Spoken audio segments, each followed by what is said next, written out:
Beloved Madridistas, welcome back to Madrid. Welcome back to the channel.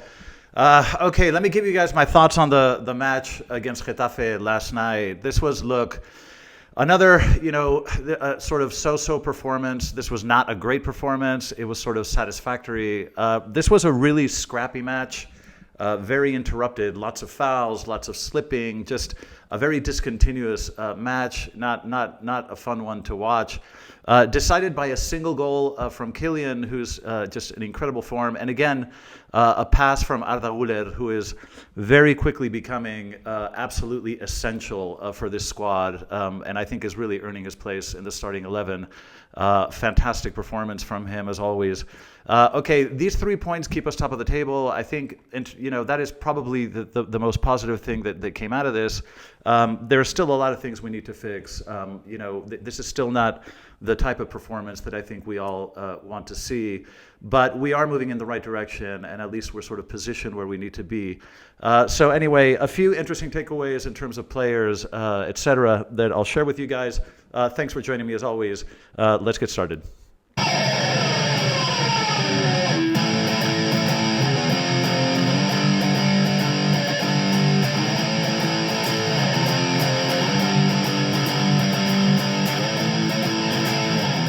Madridistas, welcome back. Okay, let me give you guys my thoughts on the match last night, and we'll start with the lineup. And Xavi, it's always a surprise with Xavi. It's last year you could have guessed every single lineup pretty much the entire year. This year it's virtually impossible. But I really like what Xavi is doing with rotations. This is the lineup that he came out with. Now the surprises obviously were Alaba. I thought that was a bit surprising, choosing him over Asensio. That was a little bit surprising. Only played one half, but I think he probably doesn't have the same level of confidence in Asensio that maybe Ancelotti had. But anyway, that was a bit surprising. It was a little bit surprising to see Rodrigo on the left as well over Vini. Vini starting on the bench. And it was also a little bit surprising not to see Arda Güler in the starting 11, but I think that has a lot to do with just fatigue. I think that decision wasn't tactical. I think it has to do with just physical condition. He played with Turkey a couple of matches, and we have some very serious matches coming up. And I think he wanted Arda fresh and didn't want him to overplay him. But anyway, this was the lineup. Now, Real Madrid Television, which I love to watch before the matches, they have a very good preview show. Now, this is the lineup. This is the formation that Real Madrid TV sort of proposed. But of course, that's not how we played. We actually played like this. Fede was playing right back. I know he hates it, and we hate to acknowledge it, but he played right back for all intents and purposes. So the lineup looked a little bit more like this.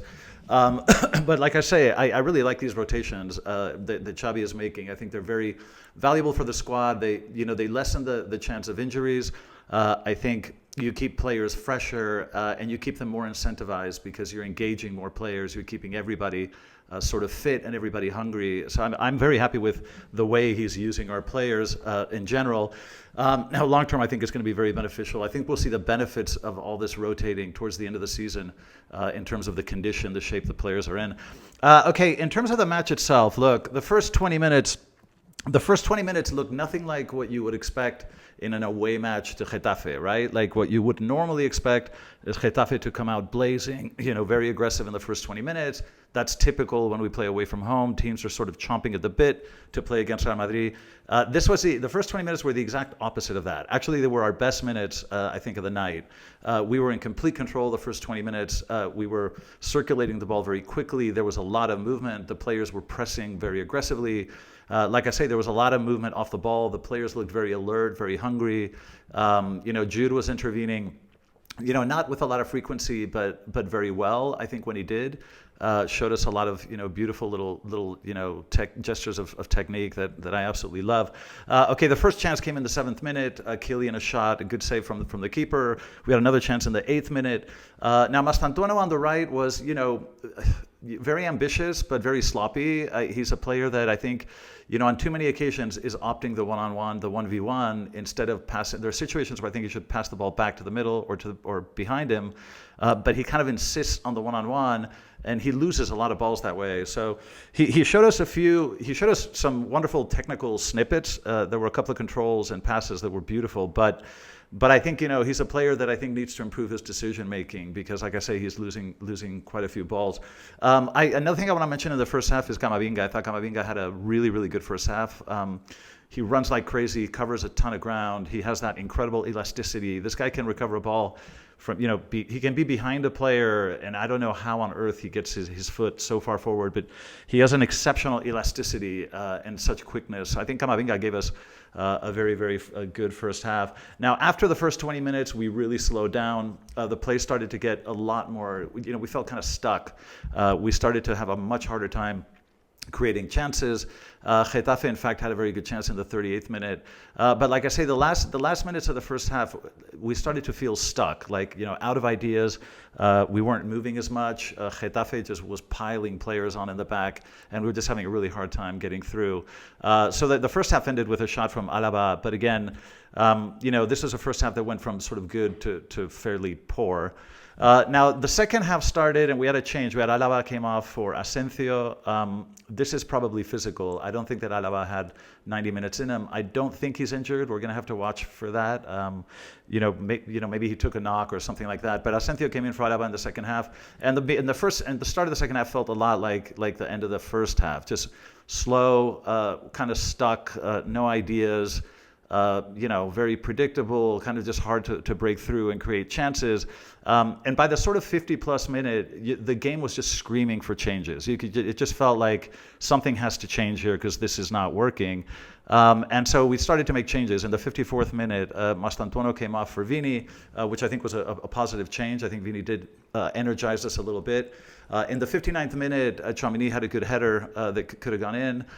We had a lot less energy in the second half. I think the second half was really, really flat, generally speaking. Also, the pitch was really slippery. I don't know, players slipping all over the place. I think they overwatered the pitch, in my view. But the match was really begging for order, structure, and ideas. And that's exactly what Arda Güler brings to you.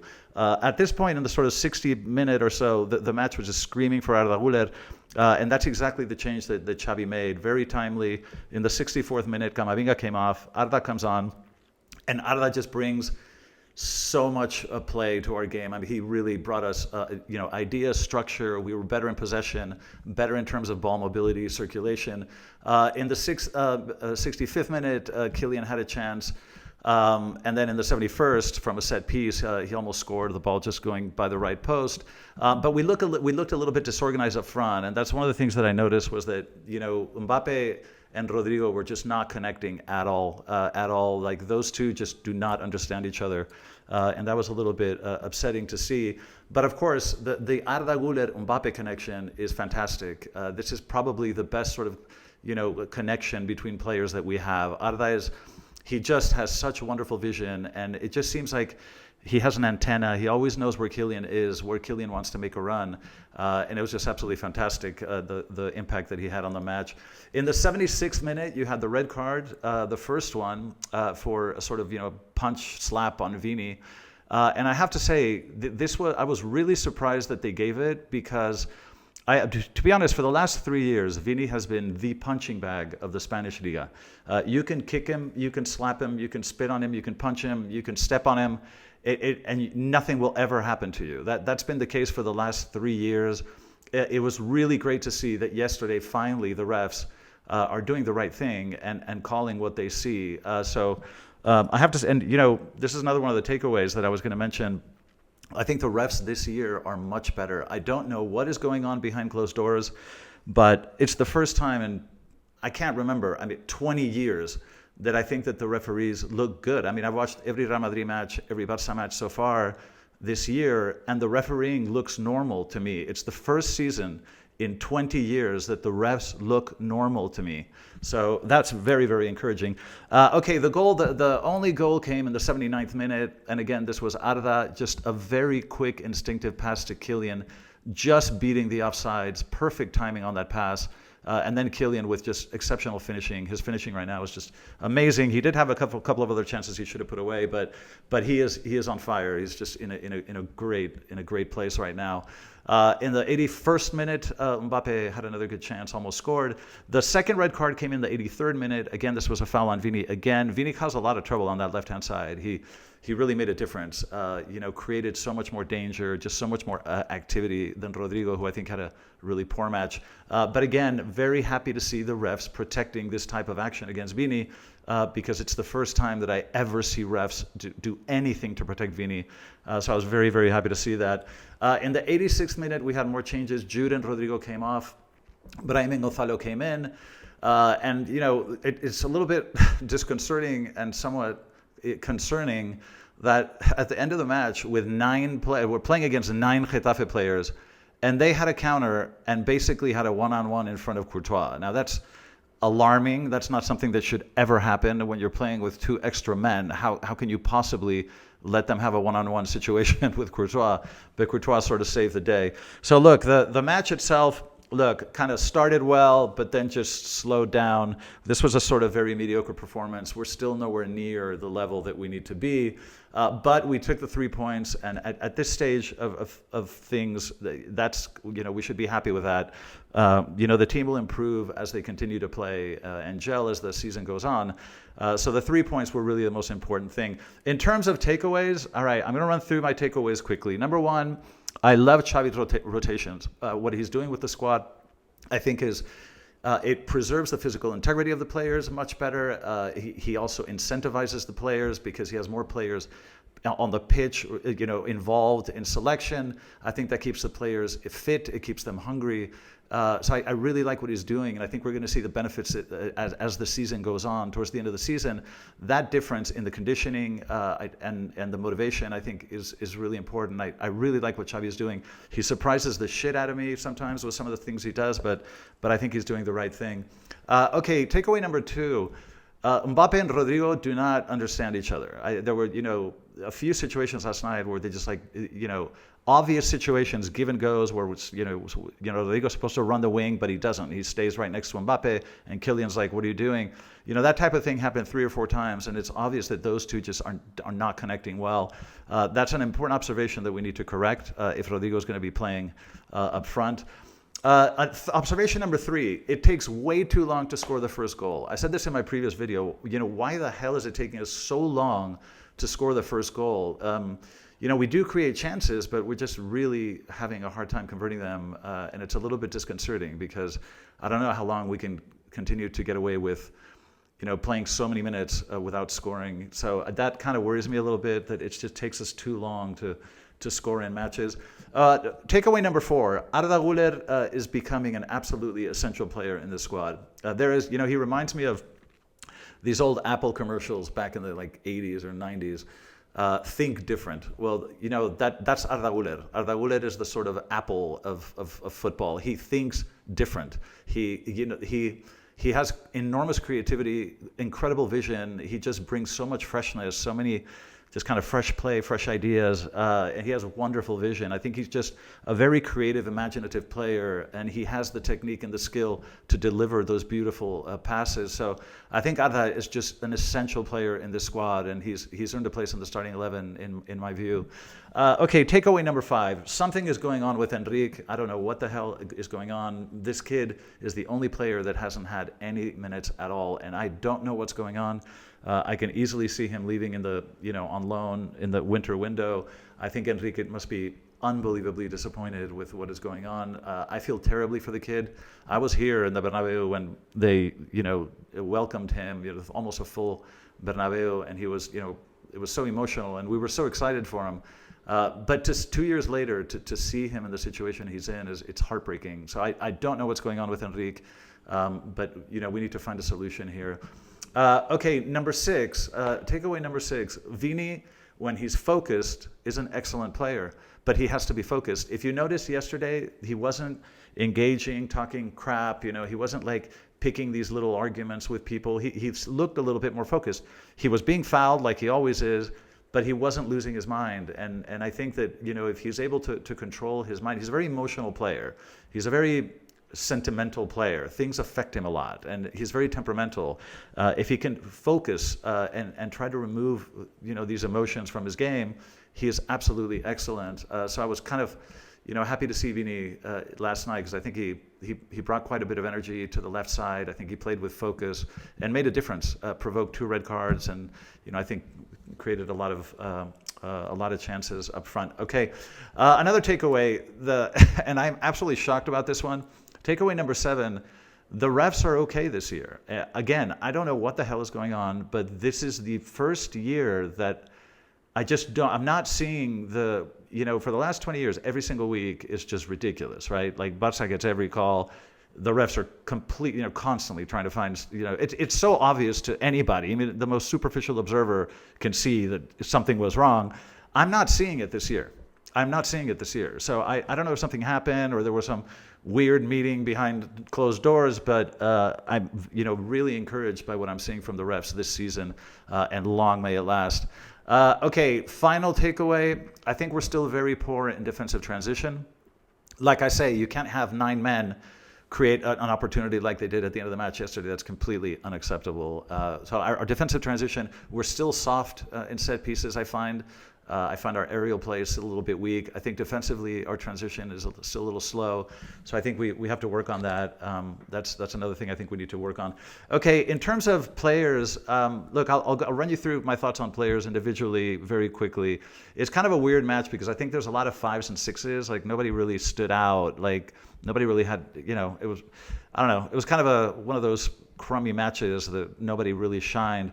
Okay, Courtois, I'd probably give him like a 7.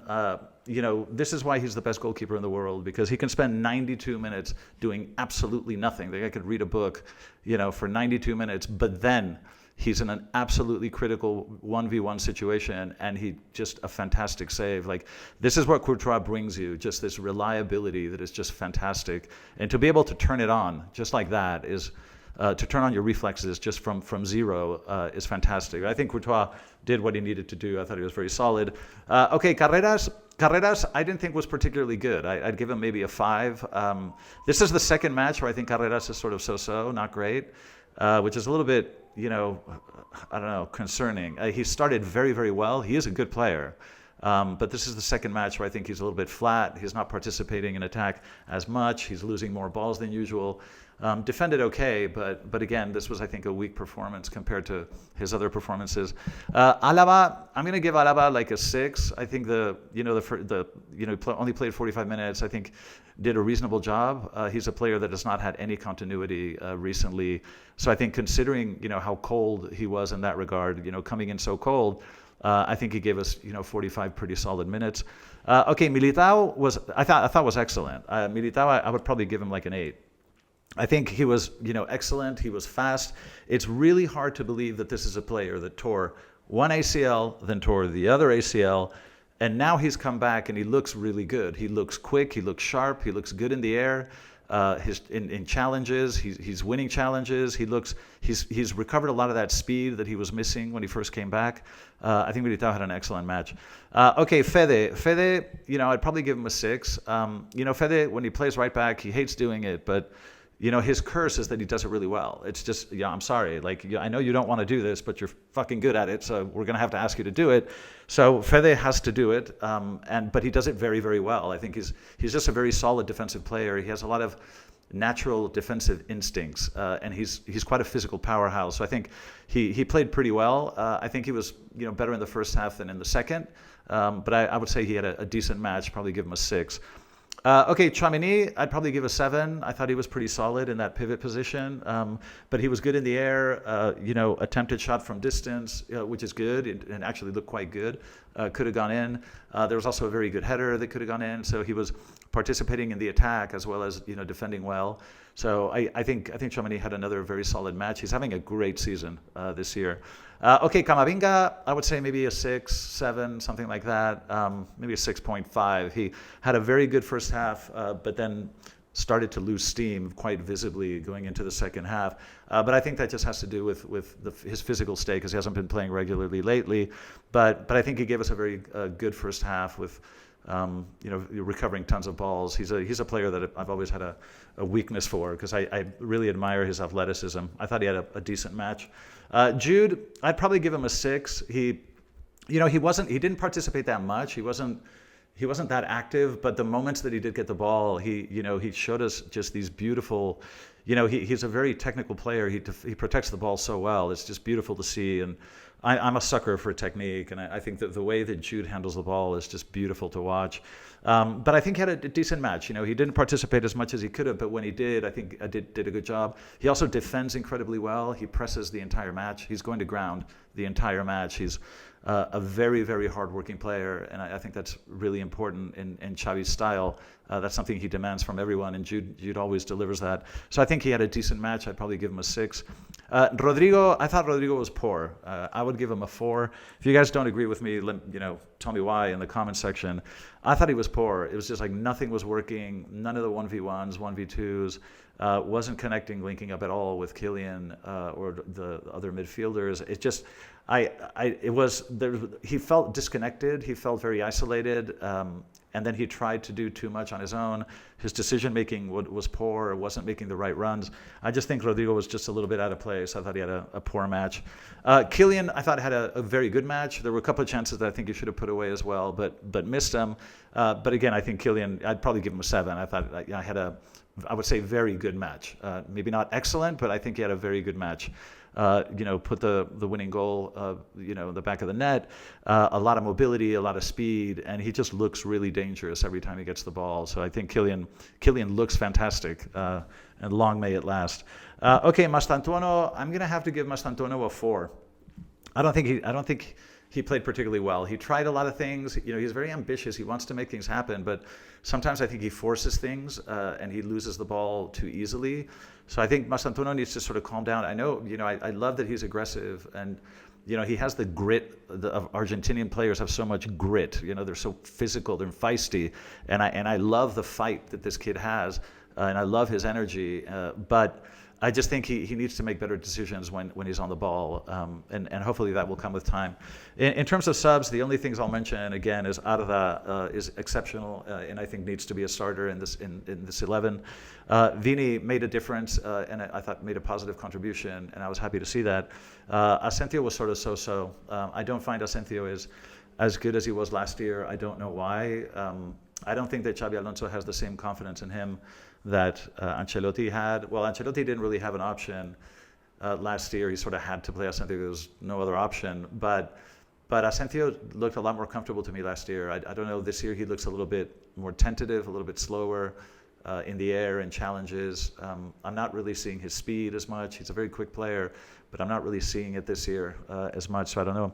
Asensio needs to pick up the pace a little bit.